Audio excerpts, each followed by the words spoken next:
we have in the various narratives of the resurrection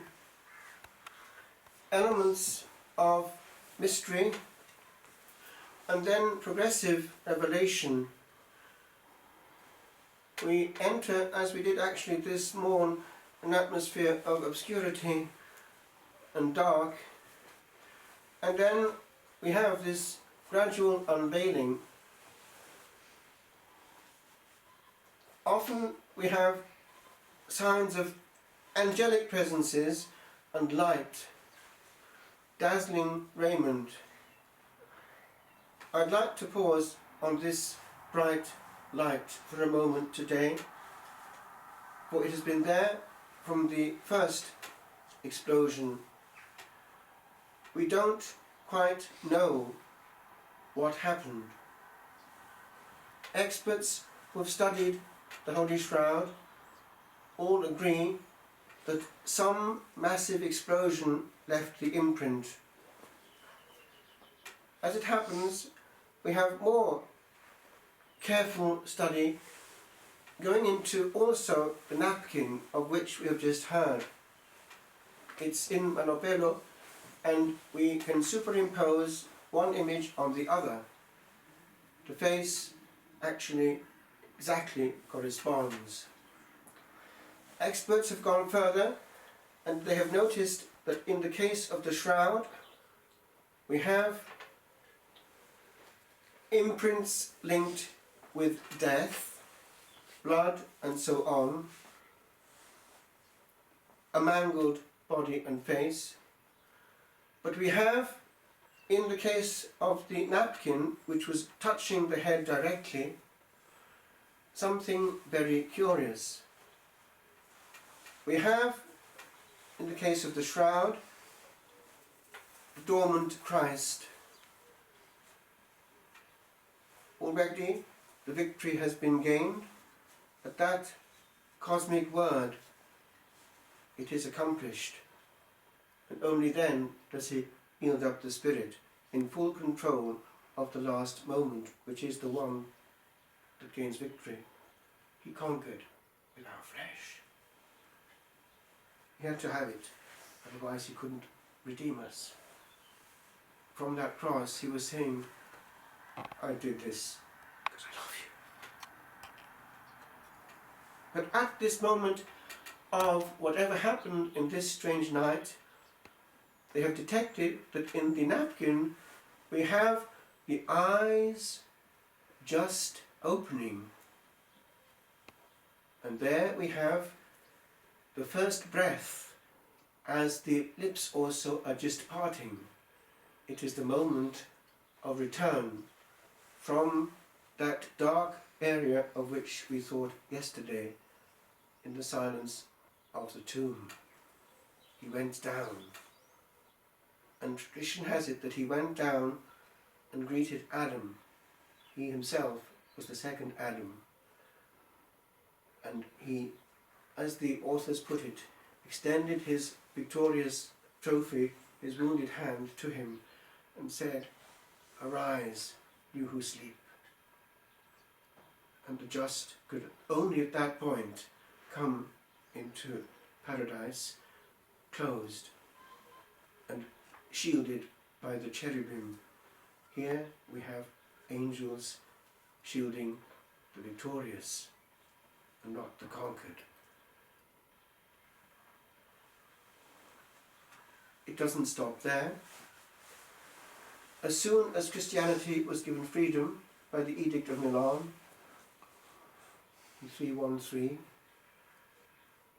with the help of the emperor himself, Constantine, and Helena, St. Helena, his mother, they were able to go back to this area, and they did a great work of locating the spot, kept safe by continuous memorial and memory and devotion, and they were able to undo the work of the Romans, who had covered it up to give it inaccessible nature to anyone who wanted to do anything with it. And they therefore, because it was covered up by soil and all that went with it, found it as it was underneath.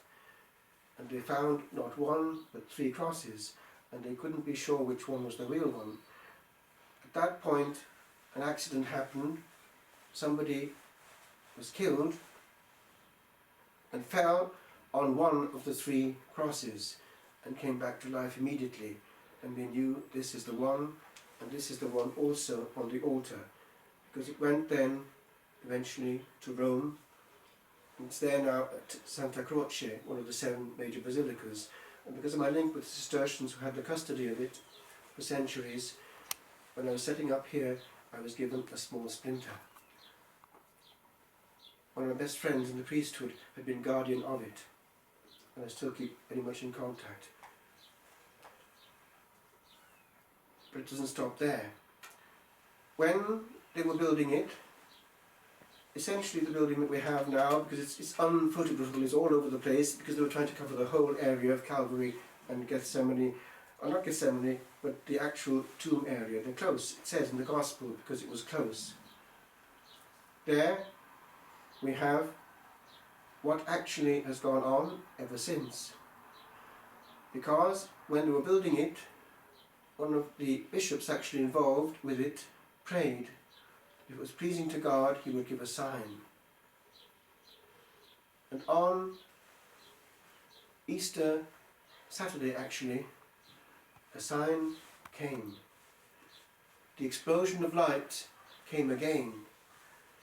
And the candle put there was lit from heaven. And every year, at the same time, it happens. In the bishop of the area, who would have been the one going back to St. James, the bishop of Jerusalem. Therefore, it has to be, by tradition, the ones under the care of the Greeks. Now, centuries went by, and there was the attempt to stop it by the powers that were there, essentially the Saracens, Muslims. Therefore, this must stop. So that is why right now we only have bits, because they started to demolish any trace of the Holy Sepulchre. That's why we only have a small part of the angel stone where he sat, but we have it still, and it still happens. At the time of the Crusades, there was a battle between the Latins and the Greeks to have custody of it, but it had to be those who had always been there, the Greeks. And the Lord will perform the miracle in the hand of one man only, the patriarch that goes back to St. James. Therefore, that's the logic of it. It happens actually on the Easter date of the East, because in the West they had to adjust the calendar under Pope Gregory, and we lost about a fortnight of time. It actually upset the balance between East and West, to explain why we're not celebrating the same day every year.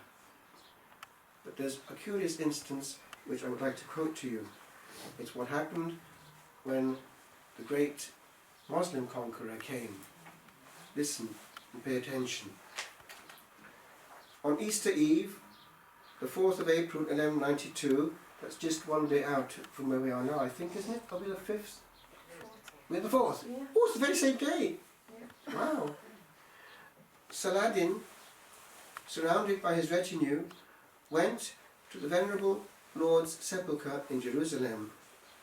He went in order to discover the truth about the heavenly fire, which customarily comes down by divine power on that day each year and lights a lamp. For some time, Saladin and other Turks attentively watched the devotion of many Christian captives actually, who were in shackles, in chains, as they beseeched God's mercy with tears. Suddenly, before their very eyes, the divine fire came and lit the lamp. At once it began to burn brightly. When they all saw this, the people were immensely moved.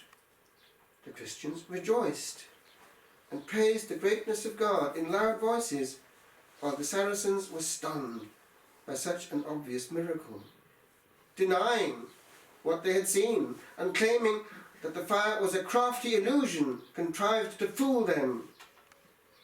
Wishing to be certain on the matter, Saladin ordered the lamp, which had been divinely lit, to be put out. When it was put out, it was relit at once by divine action. The infidel ordered it to be put out a second time. Again, a second time, it was relit. A third time put out. A third time relighted. O great power of God, what can resist the invincible? No counsel avails against the Lord. No one can resist his will. The Sultan was astonished and painfully moved by the sight of this miracle and the faith and devotion of the Christians. Inspired by a prophetic spirit, he declared firmly, without doubt, either I will soon leave this life or I will lose possession of this city.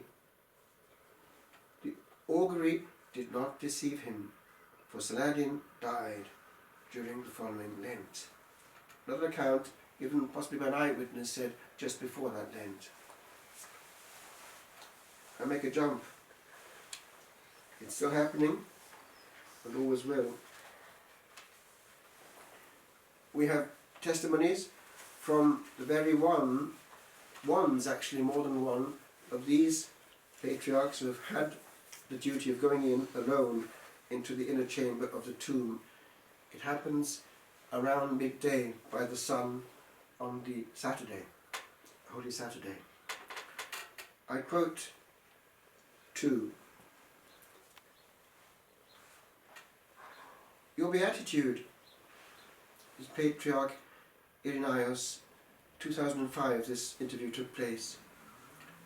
Does the miracle take place once you have completed the reading of the special prayer or during it? Sometimes even during it. What exactly takes place at that moment? Listen. Suddenly, the entire tomb fills with the holy light. It is a blue light. It is a shocking experience, that in the true sense, it gives you a shock. Beyond us, that is beyond our comprehension. It is a blue flame that hovers. Notice what happens. The entire tomb itself now is filled with this flame. And he means by that it's coming out of the stone on which the Lord rested. It's the actual tomb. And if you look at it carefully in any picture, you will see there is a spot in it which has been penetrated by some huge force. It comes out eventually of there. The entire tomb then is filled with this flame. It is not easy for one to express.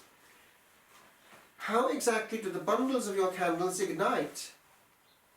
At that moment, when I lift the 4 bundles with the 33 candles, these immediately ignite from the blue flame that hovers and fills the space, which soon takes on the golden colour of a regular flame.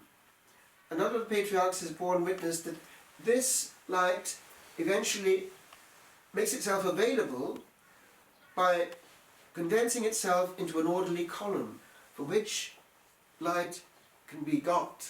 So it's hovering in the air and he gets this light. It just all of a sudden lights the candles there, and also other dead lights in the sepulchre. You can see it happening. It's been well photographed. A light is going round, and not light of this world. It's blue and it's living. It goes right round. You can see candles lighting outside in the hands of very pure people like nuns, monks who are virgins. So this is not of this world.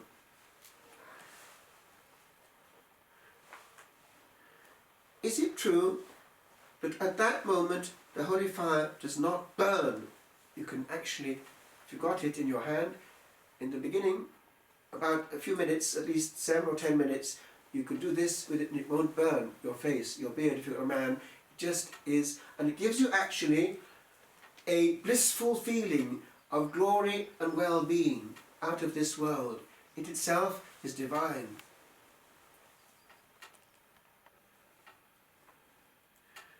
Of course, the holy fire during these first moments does not burn at all. All the times I participated in the rite as patriarch, not one single hair of my beard was burned. Unfortunately, however, there are some who mock the miracle. And on he goes, indicating that there's no way in which this can be done humanly. Remember now, in the centuries, matches did not exist. And they search the patriarch before he goes in and shows he has nothing. I just conclude with this because it goes into what we're doing also today with the little man in the corner. This is Patriarch Theophilus, slightly later, Theophilus III, 2009.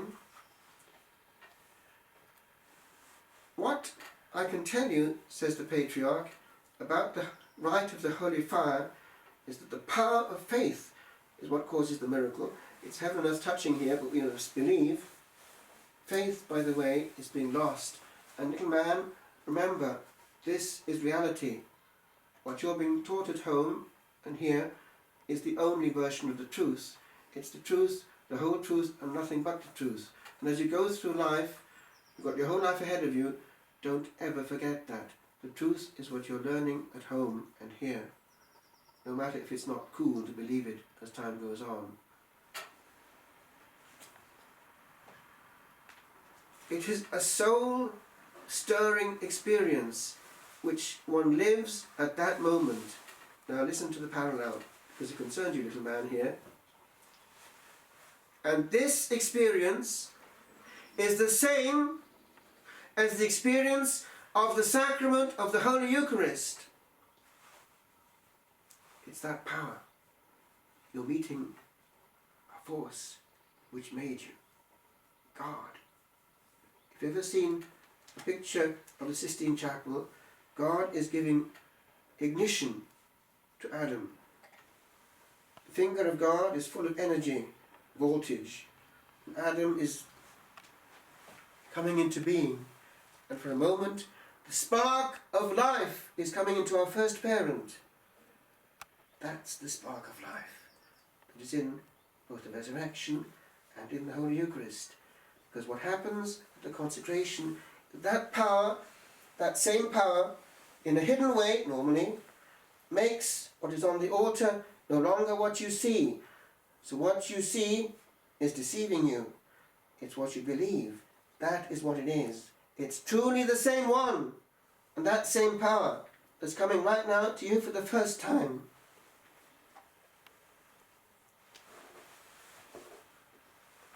So, this experience is the same as the experience of the sacrament of the Holy Eucharist, during which the bread and wine are transformed into the body and blood of Christ. The experience of the holy fire is not easily described or explained with words. One understands how small and insignificant one is at that moment.